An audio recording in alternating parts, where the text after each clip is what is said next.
Welcome to Everything Pro Wrestling.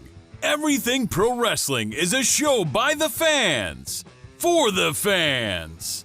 And here's your host, Conrad Cushman.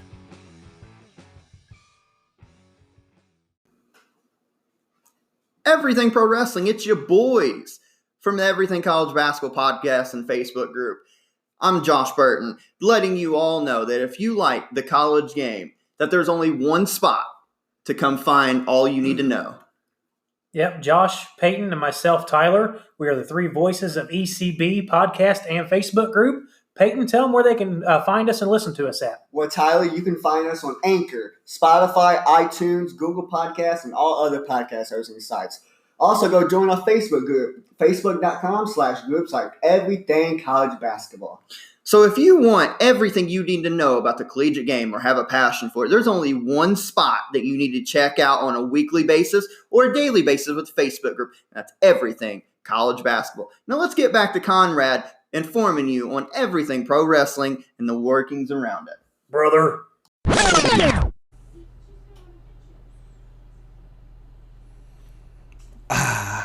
Many are probably wondering, what time is it? Folks, welcome to Everything Pro Wrestling. Everything Pro Wrestling is a show by the fans, for the fans. And I am your host, Conrad Cushman, and we are back with a retro review for you guys today. And as you can see right above my head here, we are going back to Superbrawl 1998, which was titled Superbrawl 8. I know how to read Roman numerals, but I think more people would search Superbrawl 1998, so that's why the title is like this. If you guys could, make sure you guys join me. I want to hear your thoughts on this pay-per-view. So if you're watching in the live chat, please give me some of your memories of this, memories of some of the competitors, whatever you see fit. Let me know what you guys have going on with that. I would greatly appreciate it. Also, if you guys are just getting in here, do me a favor. Make sure that you guys Harlem kick that like button. That's right. We want to make sure we get into those double digits with the likes today. So any and all help available is greatly appreciated. And last but not least, folks, make sure you guys check out our sponsors. We do have powerslam.tv.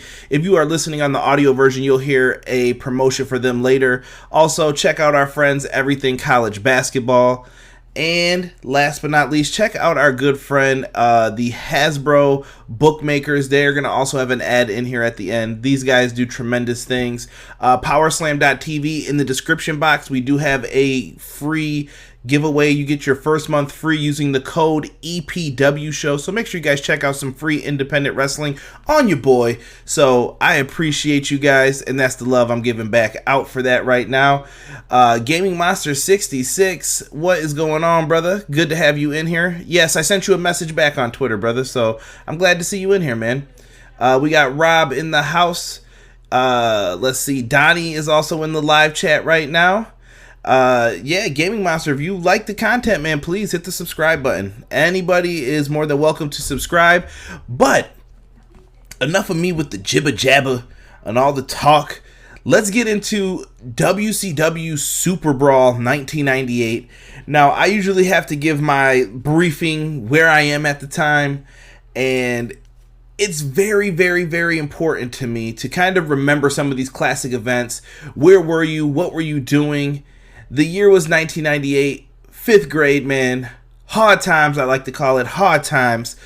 School was no fun. You didn't like anything that was going on. All that you had in your life were your sports, your television shows. You might have had those cool finger skateboards at the time, things like that. We're just living life at that moment, and we're just doing our thing, man. And I remember WCW was a big deal still to a lot of people. I think WCW's biggest glory years are between 1996 and 1998. I really think that those are the years where a lot of people took the focus and put it all onto WCW. And that's where everybody gets these kind of glorified ideas that WCW was so great. They had a good time period, and I agree. I love reviewing these shows because it reminds me of when WCW was good, had a lot of fun to it. And sometimes you go back and watch even some of the pay-per-views from in between this time, and you see huge blunders, misses, things like that. So if you guys have any memories, like I was saying, tell me about them. So let us see. Sick, what is going on? Sick with it in the house. My man Thomas Polster has joined us as well. If you guys are listening on the audio form, hop on the YouTube. We usually record around 8 o'clock every Tuesday. I would love to have you guys in here and get your name mentioned on the podcast. And also, if you're watching this live on YouTube, subscribe to the audio version. Get on Spotify, hit the subscribe button. Just type in Everything Pro Wrestling. You guys will find me. I am trying to make some moves within the community here. So please help your brother out. Let's get into this. Retro Review. This is taking place in San Francisco, California at the legendary Cow Palace this show. WCW Superbrawl 8 was built up huge. Now, if you guys go back in the archives, you will see that I reviewed a lot of shows from 1997. I think I started almost after Superbrawl and I got most of them in there. We talk about what was good, what worked, what didn't work. But go back to that Starrcade show, because to me, that is the catalyst for all of this. I know we had Sold Out in between, in the middle of all of this, but let's eliminate that. Starrcade 1997 was the biggest show for WCW at the time.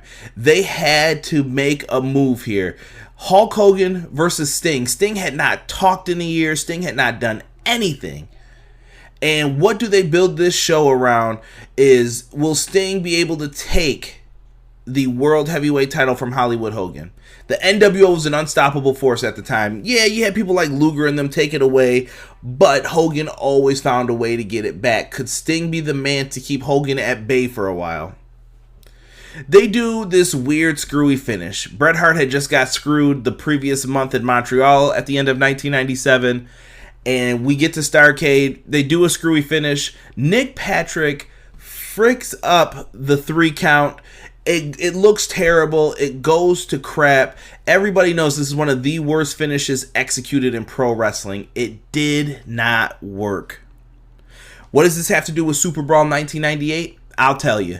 It has everything to do with Superbrawl 1998 because this is where the rematch was going to occur. The title had kind of been in limbo at this point. Yes, Sting had it. J.J. Dillon took it from him. This was the big rematch to lead to what is going to happen if Hulk Hogan and Sting had to wrestle again.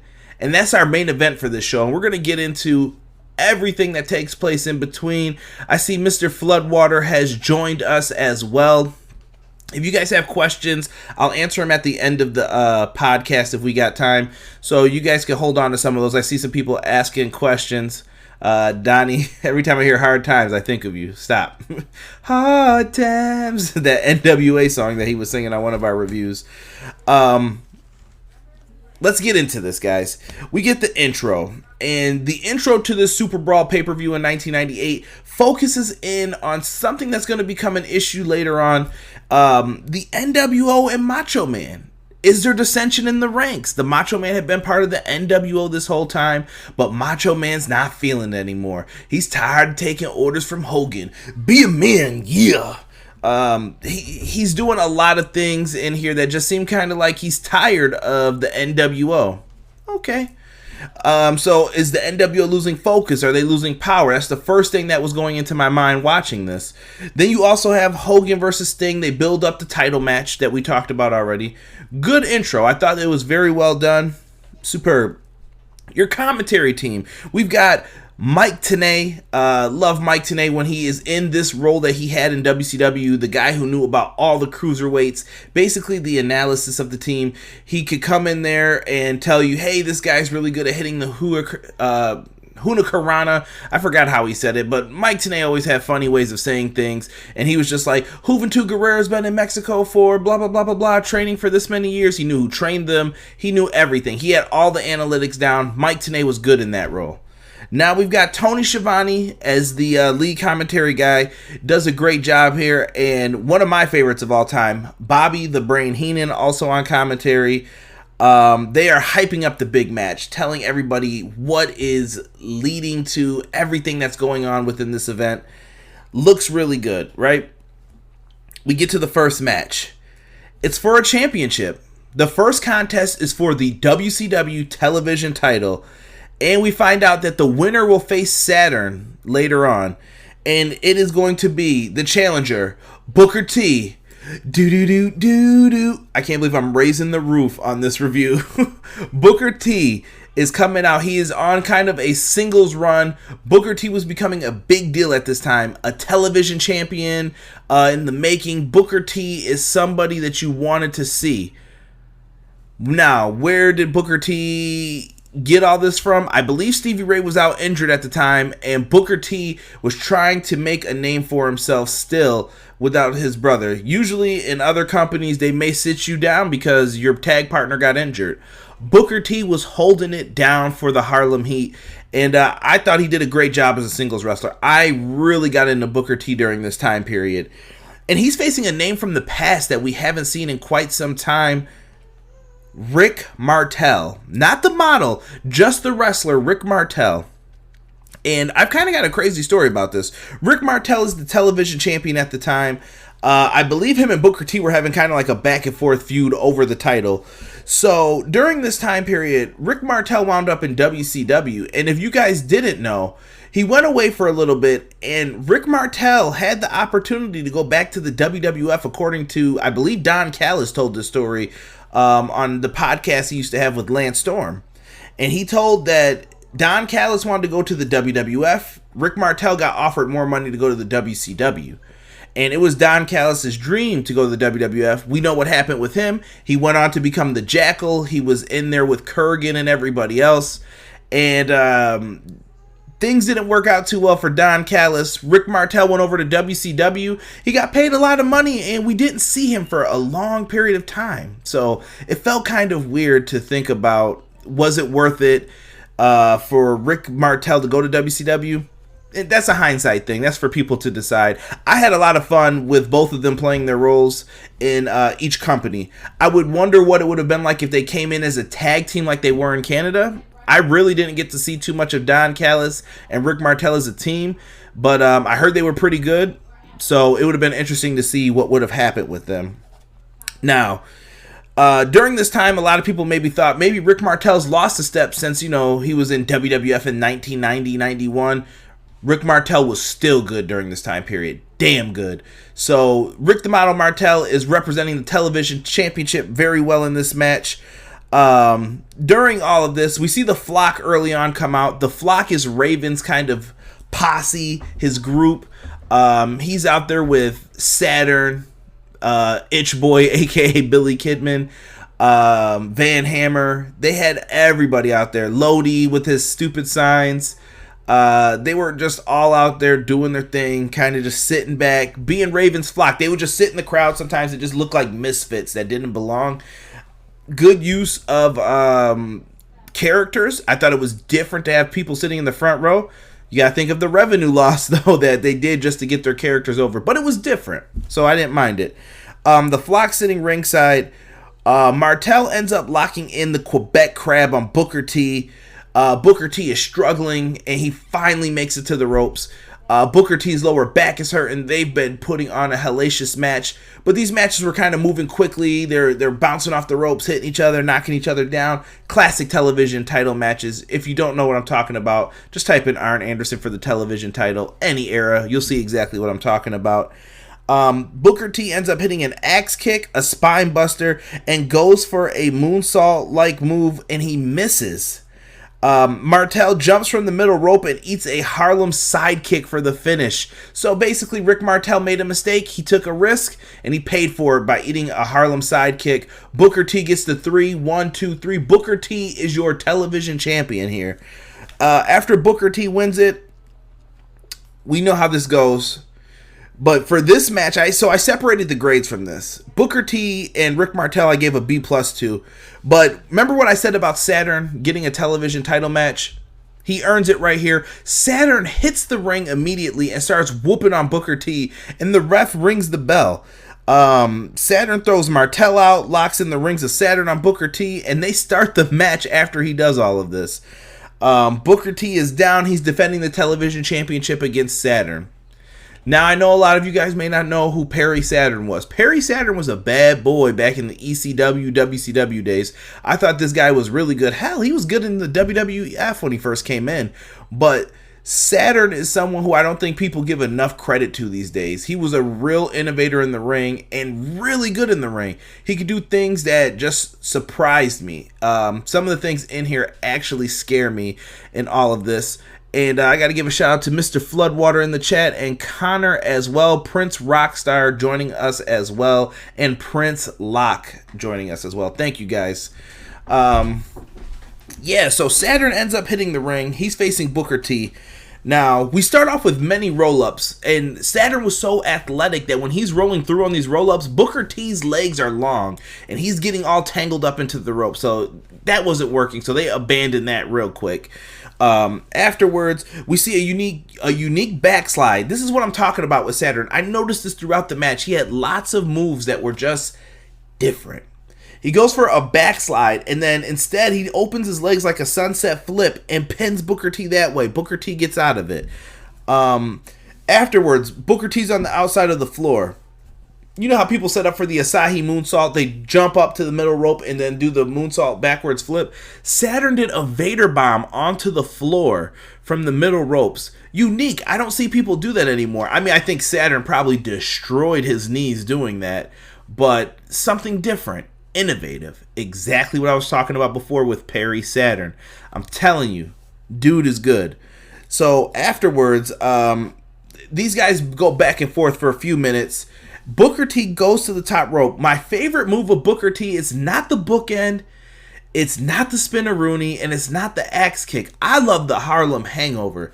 That is one of my favorite moves of all time, where Booker T does the front leg drop and lands right on your face. He goes for it this one, but he misses. Saturn tries to regain the advantage, but Booker T surprises him with a side axe kick. Saturn goes down. He gets the pinfall. 1, 2, 3. Booker T retains the television championship in what I thought was a hell of an opener, that you were combining two matches into one. I thought it was fun, man. They did a real good job with that one. Let me see here. We got the chat talking here. Let me see. Oh, man, we got to go back here. Thomas Polster said, I was 24 at that time, starting my second year in the German army. I remember watching it because I watched all the WCW pay-per-views, but besides still being pissed about the Starrcade finish, I don't remember much because out of my head. Let's see here. Rob, quote, bro, I do this for the Booker T's and Jeff Jets. Don't let Russo hear you say that, Rob. And then he also put Jackal. Thomas Polster said, best of 7 series with the Pegasus Kid, or aka who we shall not speak of, made Booker T a single star and laid the foundation for the five-time world champion, in my opinion. Thomas Polster, you couldn't be more right on that one, brother. Donnie says, quote to Raven, nevermore. Good times, man. Donnie, I figure you would like Raven as that dark character, but Raven was really good in WCW in the beginning. The Flock were basically the filthy animal mall rats. Or, excuse me, I've said filthy animals, excuse me. They were basically the filthy mall rats. Terrible. The Flock, I can't say that. Saturn and Kronos were fire. That was an ECW tag team, if you guys didn't know. The Eliminators ruled ECW's tag division. Six said, I heard Saturn would give people those hands backstage too. Saturn doesn't look like someone I would mess with still today. I know he's got the tattoo on his face now, but Saturn will probably beat that ass. Good stuff here. PR Nightmare in the house as well. Nelson, what's going on, brother? Good to have you in here joining us. Let's continue on, man. We talked about 2 matches already. I gave that match a B. I thought it was a little bit less than that one, but it got less time too. So Booker T delivered in these, and I thought Saturn and Rick Martel delivered as well for their roles in this one. Next up, we get a segment. We have Chris Jericho. Wonder whatever happened to this guy, right? Wink face. Chris Jericho is talking about taking Juventud Guerrera's mask from him tonight and exposing his ugly face to everybody. So at this time, Chris Jericho was trying to show everybody that he could take Cruiserweight's mask. He wanted them to put something on the line to challenge for his Cruiserweight championship. Jericho was becoming what I like to call a big deal. Now, during this time, we got Nick Patrick, who was suspended, and a whole WCW review board was going to be checking out everything. J.J. Dillon comes out to confirm Nick Patrick was not suspended anymore, but Nick Patrick was not going to be the referee in the main event tonight, which hurt his feelings. Nick Patrick, you messed up the main event, bro. Why would you think that? Come on. But Nick Patrick couldn't main event the main event. It's cool. They always did these weird segments with J.J. Dillon, like making an announcement like that. Part of the WCW board committee, and he always had rolled up papers in his hands. Why? Let's get to our next match. We've got my man La Parka versus the Disco Inferno. Disco Fever. Disco Fever. Yeah. Disco Inferno is someone you either love him or you hate him.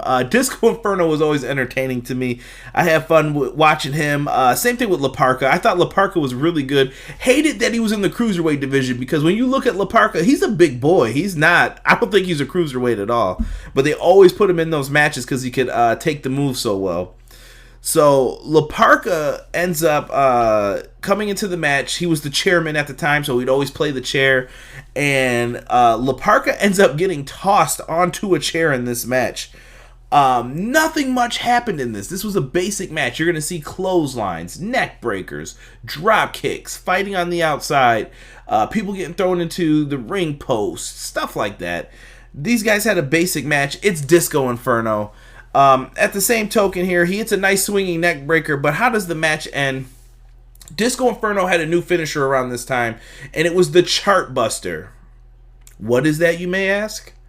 A Stone Cold Stunner, basically, trying to make the other company's move look like, So, Disco Inferno hits the stunner on La Parka, the Chart Buster, and he ends up picking up the victory for the win. I gave this a C+. I thought they did good stuff for what they had at the time. Average match for the most part, but Disco Inferno was... I don't hate him as much as other people. I always think Disco Inferno was a solid worker. He just had kind of that bad gimmick that would catch up to him. Let me see here. Donnie said Lionheart, Chris Jericho. Rob is saying Randy Anderson was the best WCW ref. You damn right. WCW Revenge, baby. He has someone doing the Disco Inferno dance that I was just doing. Thomas Polster said the Dancing Fools with Alex Wright, a funny team. I always liked them as a tag team. I thought they were dope. Let's see here. What Disco lacked in the ring, he more than made up for with charisma. That's right. He believed the gimmick, and I thought it worked very well with what he was doing. What Disco... I'm sorry, I just read that. Disco Inferno, the main reason I couldn't take WCW seriously at the time. It was that bad, huh, Sick? The Disco Inferno was hurting the feels for the WCW shows. I can't be mad at all for you. Like, I get it. The Disco Inferno that gimmick was tough to sit through for anybody. He did all right, though. I didn't mind it. Next up, we get a match between Brad Armstrong and Bill Goldberg.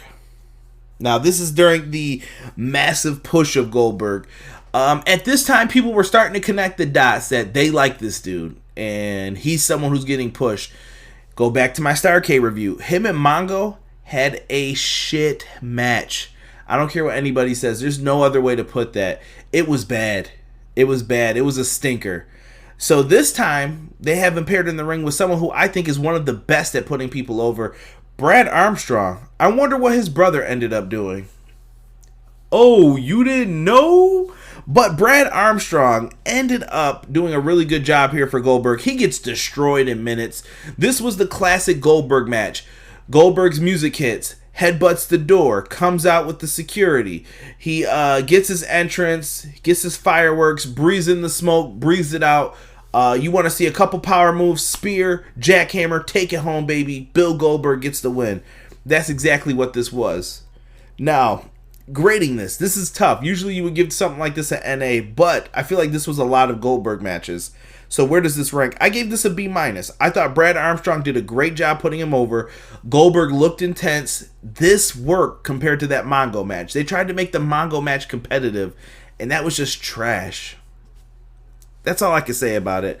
Brad Armstrong destroyed. I wish Brad Armstrong got a little bit more love in WCW, but you had to ride the Goldberg train.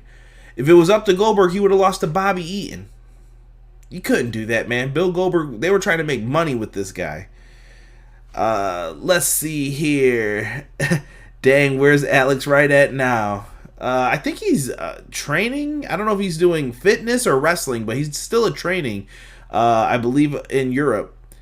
Alex Wright was the man, though. See, everybody liked Alex Wright.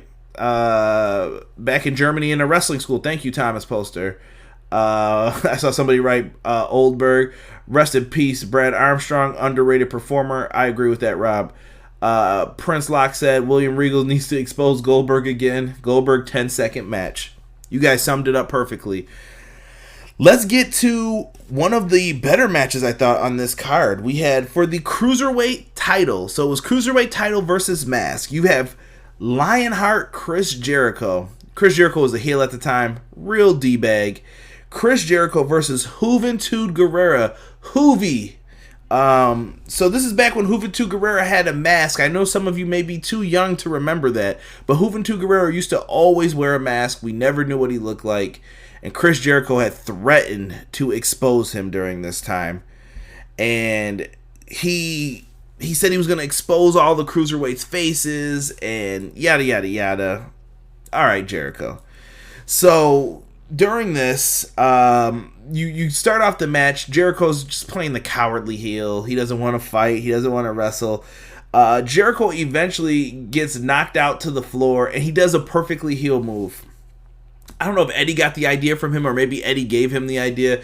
Jericho is laid out on the floor, and he's looking up and around to try and get counted out because he doesn't want to lose his title. Brilliant move, but Juventud knows he can't win the championship without getting Jericho back in the ring, winning by pinfall or submission. He had a funny moment here, ha ha ha, but then this started really getting lit up. Like, they started doing some great arm drags, takedowns. Cruiserweight action was one of the best things about WCW during this time. If you don't believe me, you gotta find out about it, because these guys were just flying off the walls. Things that you wouldn't think anything of today. It's because of these guys that we got to see it. So afterwards, Juventud gets into the ring, and they have a nice back and forth. Juventud is trying to figure out what can he do to put Jericho away. Jericho gets knocked down, and he's in perfect position for the 450.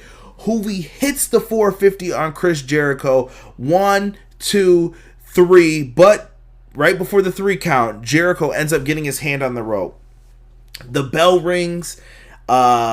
I can't remember who the ref was. I want to say it was Mickey something. I can't even think of his name now, the referee, but he was on, like, he was a SmackDown ref in 08. He ends up ringing the bell, and then he's like, no. Jericho had his hand on the rope. Perfectly way to play Hoovy. Hoovy's looking like, oh my God, I thought I had this one.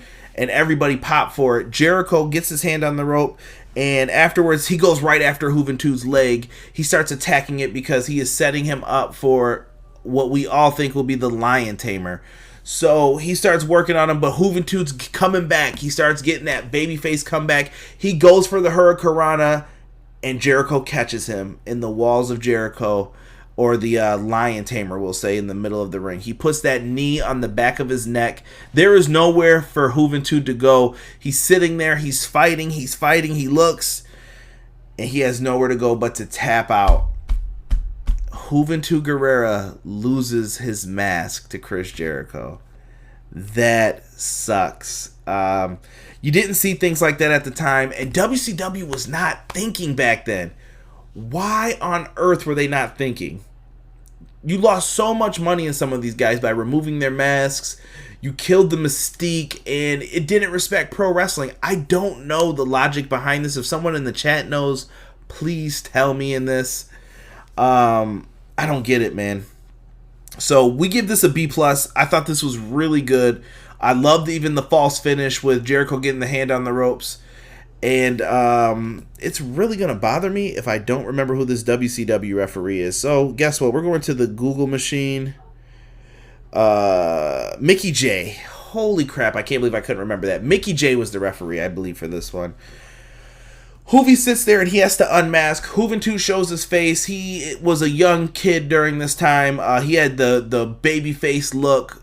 I don't think it hurt Hoovy in ring or anything else like that, but I think it did kill a little bit of the mystique.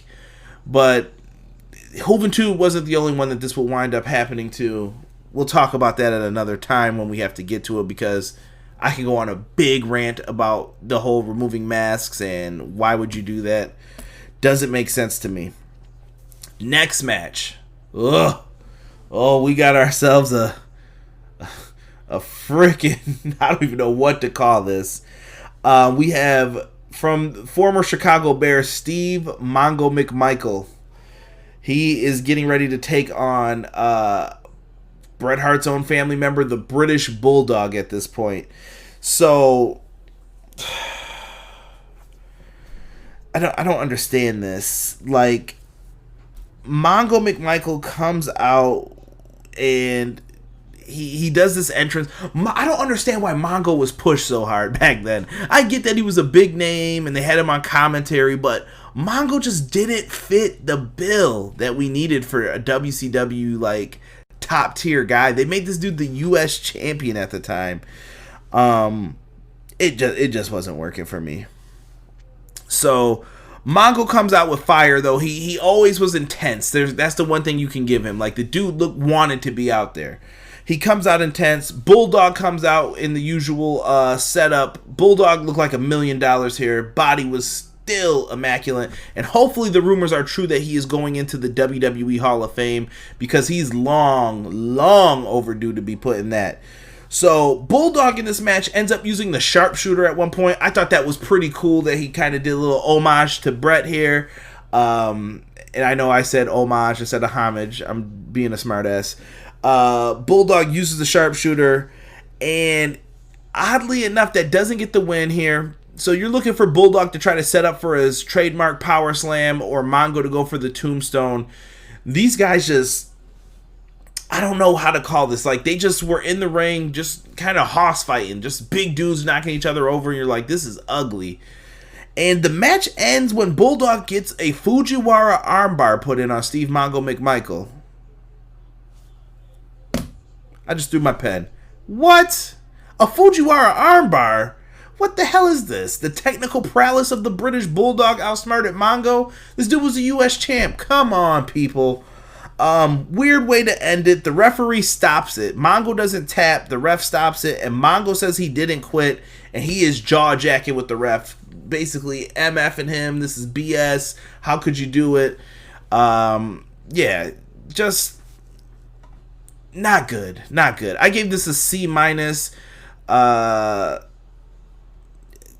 And that's being kind. I could have went to the D+ range, but they were trying. They hurt themselves in this. Like I said, they took some big bumps, but yeah. Are you looking for the newest and hottest in the world of pro wrestling? Then check out the amazing action on Powerslam.tv, the biggest indie pro wrestling channel in the world. Get over 6,000 hours of the best events from over 150 of your favorite promotions from 20 different countries around the globe. Brands like Progress Wrestling, Evolve Wrestling, Combat Zone, Defy, PCW Ultra, PWX, Over the Top, Shine, and hundreds of others with fresh content added every day for only $5.99 per month. Get your free trial today at Powerslam.tv. The early 1990s was a great time to be a child. Remember the feeling when you were young, running through the aisle of your local toy store, or wishing for that present under the tree? That feeling is no longer in the past with the unofficial Wrestling Figure Retrospective. It was a period of change for the WWF and also for the figures. Back when everyone was a superstar and became names you'd remember almost 30 years later. So read the book before it pins you 1, 2, 3. Next match. One of my favorites on this card. The US title match. The current champion at the time was someone who was catching lots of fire. Some would say he was the people's champion of WCW, Diamond Dallas Page. Bang! He's getting ready to defend his United States Championship against one of my favorites at the time, Mr. He Who We Shall Not Speak Of, Chris Benoit. Chris Benoit and DDP, I knew as soon as I saw that this was on this card that they were going to have a banger of a match. And what I liked most about the dynamic of this one was the fact that you could have DDP in one corner and he could hit the diamond cutter out of anywhere. He was like one of the original dudes who was like, you never know when his finisher's coming. Shocks you, pops the crowd, he gets the win. Chris Benoit was the same way though. If he locked in that crippler crossface, it was over. Like, you didn't know where it was going to come from. So you didn't know who was going to win this one. And I loved the mid-card at this time. We were talking Rick Martel, Perry Saturn, Raven, DDP, Chris Benoit. You had so many good dudes.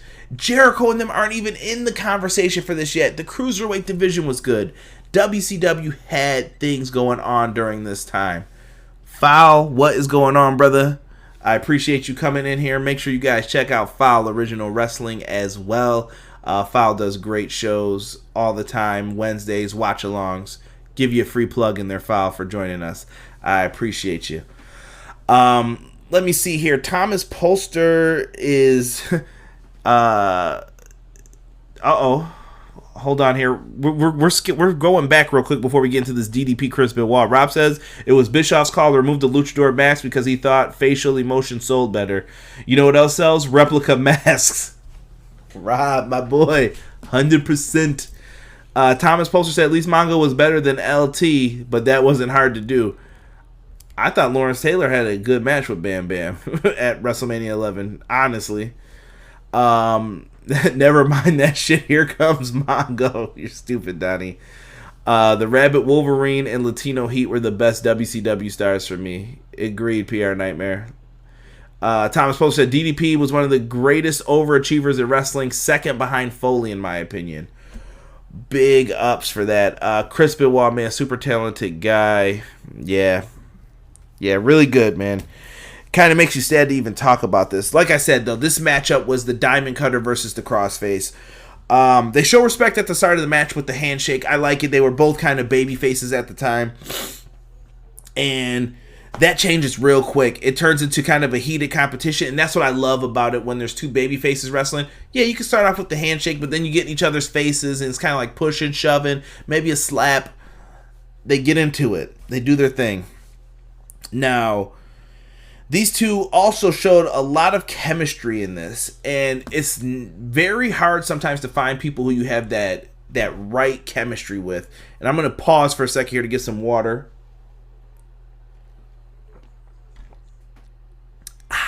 Sorry. So they have this chemistry with each other. You just see it sometimes when there's like a wrist lock on, and the guy knows how to get out of it perfectly, and it looks great. Benoit had this with so many people. Angle, DDP, Booker T, like it was mentioned earlier by Thomas Polster. Like, you had so many good things that brought this chemistry and cohesiveness to this match that just made it work. Eventually, Chris Benoit is going for some moves. He can't get DDP into the crossface in the middle of the ring because DDP is fighting out of it. He's always getting to the ropes. He's figuring out ways out of everything. And then he finally goes for a backslide on DDP. He's got his arms hooked, and when he goes to start going down, DDP flips over into a diamond cutter. And 1, 2, 3, Benoit is lights out. You could count till the cows come home in the Cow Palace. Diamond Dallas Page picks up the big win. Right move at this time. Chris Benoit was up there, but you could not put him over DDP, I felt like, in this match. Diamond Dallas Page gets the big win here. Another solid B-plus match, in my opinion, for this card. DDP leaves through the crowd, solidifying what I was speaking of before, him being the People's Champion. Really good stuff here. Not mad at it at all. I thought that Diamond Dallas Page put on a banger of a match with Chris Benoit. And let us get into the next part of this. We get into the Giant, and where is the Giant in all of this? Well, the Giant ate the nastiest jackknife powerbomb in history at Sold Out. If you guys have never seen this, Kevin Nash went to powerbomb the Giant. Athletic dude during the time. He could do drop kicks off the top rope if you guys didn't know. It was also rumored that he could do a moonsault. I never saw it, but I guess in the power plant he could do moonsaults. And this is the guy who was the Big Show. The Giant was doing everything, but Nash goes for a jackknife powerbomb on him. He's a big dude. Nash drops the Giant right on his neck, and they're selling that the Giant's neck could be broke. He's hurt. He's out. They show highlights of this. This looks brutal. And they said he would not be here tonight, but they said that he would be on Nitro tomorrow. So they're hyping up Monday Night Nitro because this was in the middle of the Monday Night Wars. They had a lot of things to sell and promote during the time period. Not mad at this at all. And I think they were hoping to get a rematch between Kevin Nash and the Giant out of all of this. But Kevin Nash had moved on to other things throughout this time. JPQ, no particular angle in here as well. What is going on, JPQ? If you guys like Stardom, check out No Particular Angle. If you come in, I'm giving a free plug to everybody tonight. I don't care. We get to the no DQ match, and it is the Macho Man. Ooh, yeah. And in his corner, he's got his girl, his baby girl, Miss Elizabeth. Yeah. Elizabeth's in his corner. Oddly enough, he is facing off against Lex Luger, who would eventually be with Miss Elizabeth. In this, Luger had taped up ribs. He comes out. Bobby Heenan calls him an idiot. Why would you expose your injury? But someone's like, well, if he's hurt, I mean, he's got to have his ribs taped up. Heenan says, that's stupid. It's like putting a bullseye mark on you. So Heenan's trying to explain the logic behind it. We start off with brawling into the crowd for this one. Lots and lots of Savage and NWO speculation from the announcers. They're kind of, oh, we don't know what's going on with the Macho Man and the NWO. And if you guys want to know, I think this is where you start seeing the beginnings of the NWO faction looking like they're going to split. And we all know what eventually happened. We had NWO Wolfpack, NWO Hollywood with the black and white. This is the beginnings of it, in my opinion, where they started trying to see who were the bigger stars in the NWO who were going to fit the cool build to go over and start the Wolfpack. But it hasn't taken fruition just yet. Luger ends up getting Savage up in the torture rack, and Miss Elizabeth comes in and rakes Luger's eyes. So weird to think about where they would be like a year or two from this, and just completely different. So afterwards, the NWO attacks Luger and Savage. And, well, they jumped up on the rope, and you figure they were there for Luger. Luger's fighting him off, but Savage helps him immediately. He didn't want the interference in any of this, so Savage helps him fight it off. Hogan even makes his way out there. Luger puts up Savage for the second time in the torture rack. Luger ends up getting the victory. I thought the finish was kind of doo-doo. Like, Savage just helped you, and you kind of snuck him into the torture rack, but maybe he didn't trust the NWO. And Hogan's on the outside bad-mouthing him like, we don't need that jabroni, brother. He don't know what he's doing. He don't want none of this. Yeah, dude, like, come on. That's it, man. Just trash. I don't know. I didn't like this finish. I gave this a C. I thought it was on its way to becoming something good. And if you would have gave it a few more minutes, it could have been, but they went with the NWO finish, but they're telling a story here. Like I was saying, that there's dissension in the NWO. I get it. Luger just took advantage of it. Just something odd, though, you know, that he helped you, and Luger's kind of just running over and sneaking him real quick. And what were all the other NWO guys doing? Just standing there, just listening to Hogan like, oh, it's the great Hulk Hogan. What do you have to say, brother? Like, who gives a shit, you know? C for that match. Let's get to the next match. This is for the unified WCW tag titles.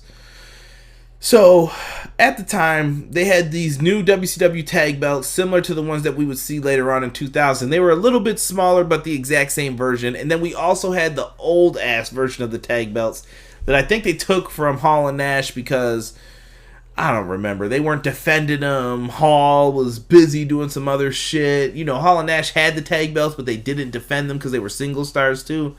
Just the usual WCW poppycock. So, it's going to be the Steiner brothers versus the Outsiders. Now, here's the weird thing. They're teasing dissension with the Steiner brothers as well during this time. If you guys remember, Scott Steiner was being selfish in some of the matches, kind of not tagging Rick in, showing he could do everything. And they were having issues, but those issues appeared to have been cleared up.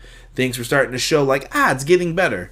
they had ideas, and people were like, the Steiner brothers are back. They're on the same page. They come out to their music, the Steiner line, do.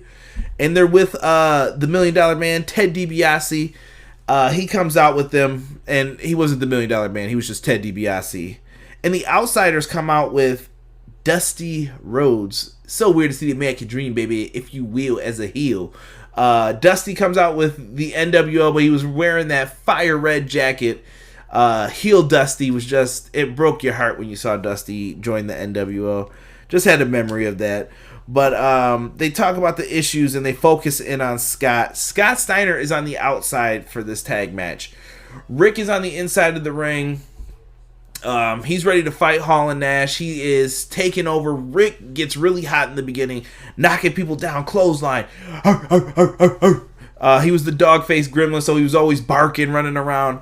And Rick Steiner and Scott Steiner used to have this traditional pose where Rick would kind of run around the ring, Scott would, like crouch down, and Rick would slide in between his legs, barking like a dog. And that was just the Steiner brothers pose. Like, they were just tough as nails, tough as dogs. They were ready to do this. And during all of this, there was nothing you could say. I mean, the Outsiders were lost, and watching all of this, you remembered how over the Outsiders were. I forgot to even bring this up. Scott Hall, he had the intro with the survey and everything at the time. Are you guys here to see the WCW? Boo! Or did you guys come to see the NWO? Scott Hall was cool as hell back then. He was over. He knew how to get over. And people loved the NWO. So I just wanted to make sure people knew the Outsiders, Scott Hall, the shit was over. Rick Steiner, he does his traditional dog face pose, slides in between the legs, and I think Hall's on the apron, and Scott Steiner looks at him and just nods his head, and Rick doesn't even know what hit him. Scott Steiner axe handle smashes Rick Steiner. Bro, when I tell you that I remember this as a kid, this shit broke my heart, bro. Because from the time that I was really little, the Steiner brothers were always together. And Scott Steiner pulled this shit right here in a tag title match. When WCW needed them, Scott Steiner turned on his brother. It's not like a tag partner. It was his brother. And he ends up leaving Rick Steiner laying. So during all of this, it's just bad, man. He gets knocked out. They knock down Ted DiBiase as well. Scott Steiner just walloped him too. And he ends up trying to fight back Rick Steiner a little bit, but he ends up eating the Outsider's edge. And he gets pinned. And 1, 2, 3 in a short match, the Steiner brothers lose this unification match. And the Outsiders are your tag team champions again with Dusty.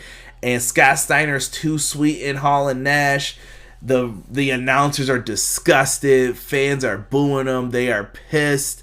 They fooled us again. I gave this a C for the match quality, but the overlying storyline to this made sense. And I almost gave this an NA because it happened so fast that you really couldn't get into it. But this was the birth of, as Fowl just said in the chat, the big bad booty daddy, Big Papa Pump, Scott Steiner.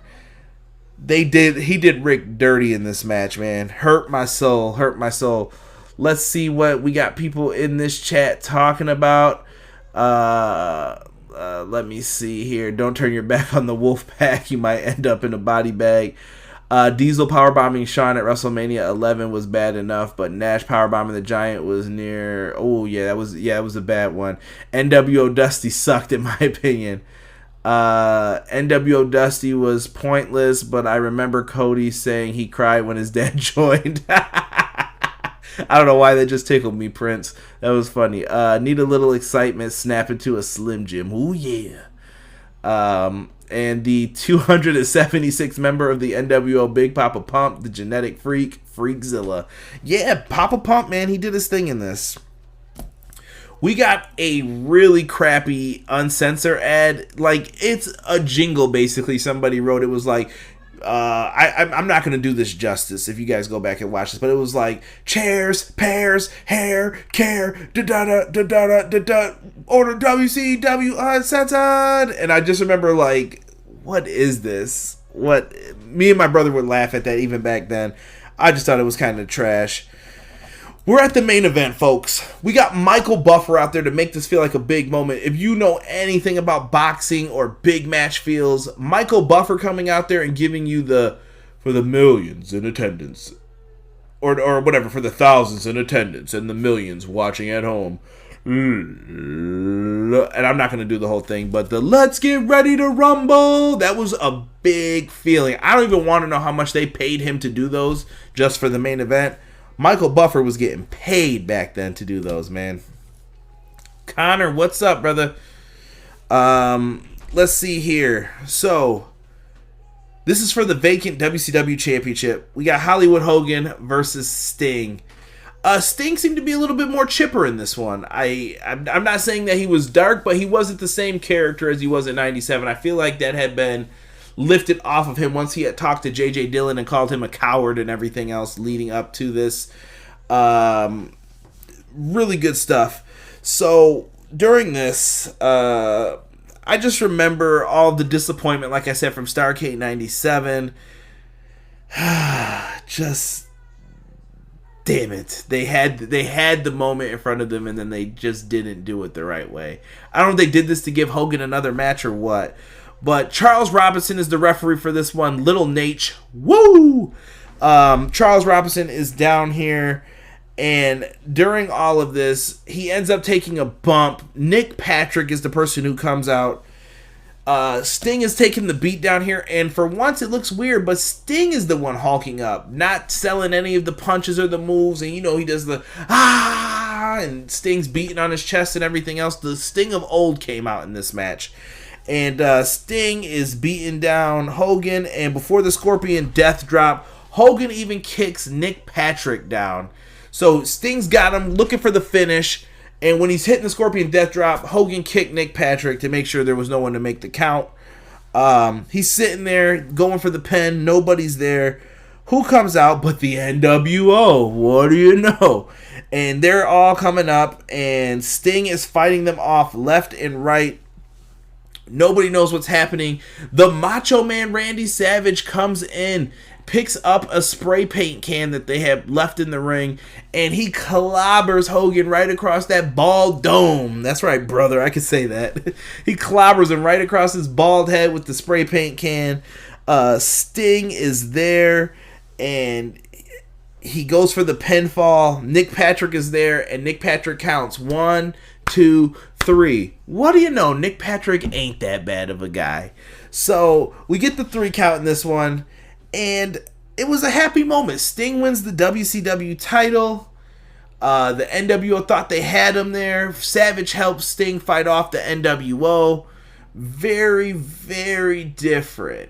Could have been leading to why Sting began to trust Macho Man, perhaps? Trust his friend Luger? Wolfpack? I'm just saying, a lot of this started to go into what some of the problems would be later on. But it was a great moment for that rematch to finally justify Sting getting the WCW title. I don't know how great this did in pay-per-view buys. It doesn't matter. This was signifying where WCW was at this time. They were still on top, going up against the whole Shawn Michaels as part of DX as the champion, getting ready to face Stone Cold Steve Austin at WrestleMania 14. This was probably like their last run being on top, WCW, before the WWF took back over at WrestleMania 14 with Mike Tyson appearing and being on it. Things were starting to change at this point, and I wasn't mad at it. For this Hogan Sting match, I gave it an overall B-. Really good stuff here, in my opinion. I know that they were limited in what they could do, and you knew the NWO run-in was coming, but this was a better match than their Starrcade one, in my opinion. Way better finish, too.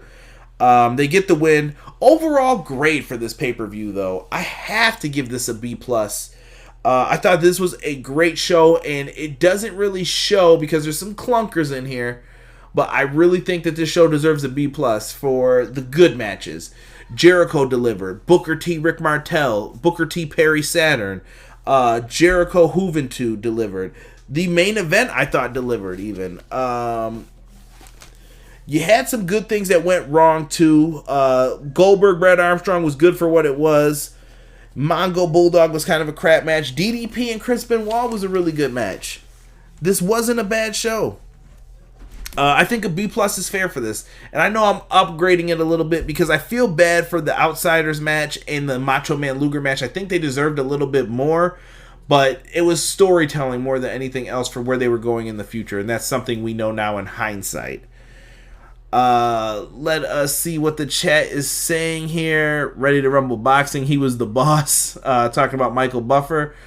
I remember when Charlotte called him Little Nate and the crowd was dead for it. Laughing my ass off. That's madness. Macho madness, File said. Thomas posted the whole situation with Sting from Starrcade on nearly destroyed the Crow gimmick, at least for me.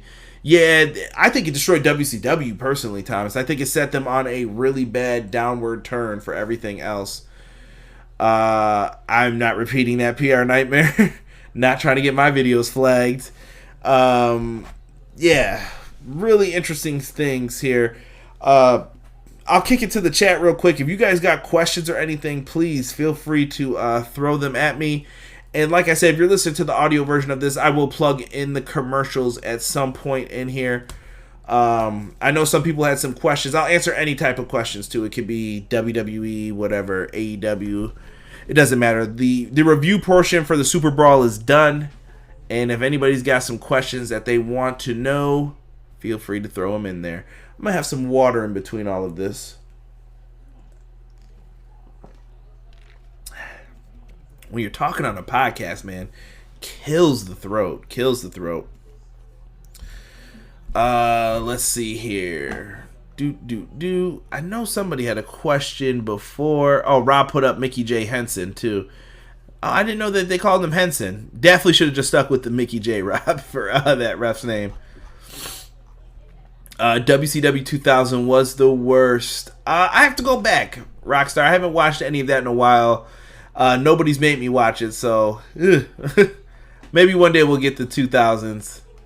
We'll go back to it and see what they could do. Hey, I didn't say the GG version. How was the buzz in school after the event? For me, I remember a lot of people still talking about the NWO being cool. It was kind of like same old same, like when you go into work, like, we're still on top, we're doing our thing. But I think Bischoff knew secretly that he was crapping his pants because he knew once Vince revealed Mike Tyson in January, he knew, like, yo, big trouble's coming. I was always more into the WWF stuff, I'm not going to lie. Even when it was bad, I watched WWF. I live in the Northeast. I'm a WWF kid growing up back then. Like, I couldn't be mad. And to me, now roles have maybe been flipped and reversed to where I don't support WWF as hard as I used to, but back then, WWF all the way. I thought DX was great. I love Stone Cold, Ken Shamrock, The Rock, the tag team titles. The Outlaws were getting big at this time. Loved them. So, yeah, very different. Prince Lock said WCW 2000 could have been great, but it came off as a parody of 90s WWF. That could be from hiring Vince Russo. Maybe they could have did something a little bit differently. Russo wouldn't come in until later on after this, but I thought that they were booking just fine before. The problem was not telling stories and advancing other people. We talked about Jericho being on this card. You had people like Dean Malenko, Eddie Guerrero, Ultimo Dragon. You could have pushed some of those guys to bigger roles, I felt. And they just never did. And I'm surprised that DDP and a couple of these other guys rose up the way they did. Just didn't make sense. PR Nightmare's with me. He said he only watched WWF at the time. And I think he's from the Northeast as well, at least during that time period.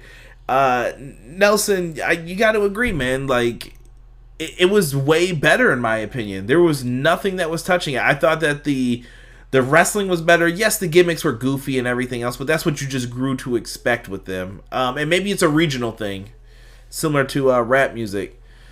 Prince Rockstar says Seth Rollins trash segment. Oh my goodness. Yeah, I wasn't a fan of the church sermon this week.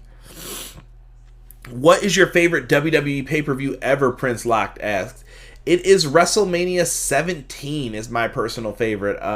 Top to bottom, great card. Even the gimmick battle royal. You will not find a better, more hype pay-per-view. In my opinion, that's one of their better ones. So WrestleMania 17 is my pick. I know it's a cliche kind of answer for podcasters.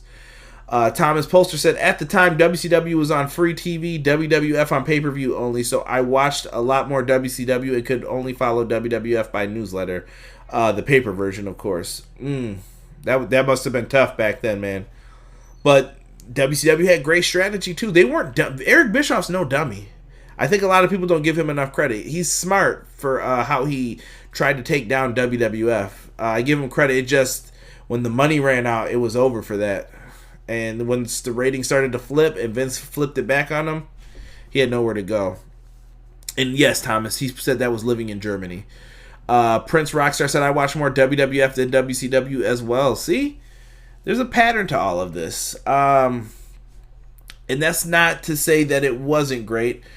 Prince Rockstar said Survivor Series 2002 is one of his. Absolutely. That's a great pay-per-view. And I do plan on doing a retro review of that eventually as well. I thought they did a lot of great pay-per-views in 2002 for the WWE. Let's see here. The Iron Sheik won the Battle Royal because he couldn't flip over the top rope. We didn't know that at the time, though, Prince Lock. We didn't know that. That's what made it great. You had Brother Love in there, Jim Cornette, the Gobbledygooker, Duke the Dumpster Drozy, Tugboat. It was fun, man. It was good to just see those guys in there. Mean Gene Okerlund, Bobby the Brain Heenan return. Fun shit, man. That's all that mattered. They really thought that Ready to Rumble movie was going to help them. It was big exposure, though. You didn't think about it like that. You're like, oh, we're going to be in movie theaters and all of our guys are going to be represented. Couldn't blame them for that. Could the story have been better? Yeah. It came off kind of like a C-list movie, but not anyone's fault, though, at the time of that. Tough to say, man. Ready to Rumble. Don't make me review it, boys. Rob said my dad had TVs in the back room stacked on each other so we would watch simulcast. I was always more of a WWF guy, but WCW was dope. Looking back at it, you started to miss it more now, and that's kind of the beauty. I'm going to end kind of on this point, Rob. I appreciate you giving your thoughts on that. I got to get you on one of these retro reviews. That's the beauty of having AEW back. We kind of just had WWE for so long that I missed the competition a little bit. And that's part of what we get on Wednesday nights now. Do I care about the ratings? I don't give a damn about the ratings because it doesn't indicate what's the better show. Ratings go in trends. I thought last week's Dynamite show was great and they lost viewership. I bet you this week it goes up because of how well they promoted this one, though. It's all about the eves and flows of everything. You have a bad week, okay, you did decent ratings, your numbers are going to go down the next week because you had a bad week the week before. It's just part of the TV game. And hopefully they can do a better job of producing content and competing. I think AEW's done a great job. I'm happy with what they've been producing. And I love NXT as well. The Wednesday Night Wars is great. I think it's the best wrestling on TV. I'm surprised more people aren't watching that. I can't believe Raw and SmackDown still beat them in the ratings. How? Why? I don't get it. But all this wrestling's out here for us to consume. And that's what everything pro wrestling is all about. Rob said he loved the Ready to Rumble movie. Don't at me. Yes, that's what wrestling's all about, though. We have options. We're fans. We love it. With that being said, though, guys, I thank you so much for joining me here on Everything Pro Wrestling. Big shout out to everybody who was in the live chat. And to those listening on audio version, thank you. Send me a message on Twitter at EPW Show. Make sure you guys get at me on Twitter. Love it, love it, love it. And I appreciate everybody who came in here. Thank you for joining me. We will be back tomorrow night with an AEW Dynamite review from Atlanta with Cody Rhodes in a steel cage with Wardlow. Tag Team Battle Royal. Jon Moxley versus Jeff Cobb. It's going to be a good one. Make sure you are locked in here to the YouTube channel by hitting that subscribe button and joining us. We are out. Peace.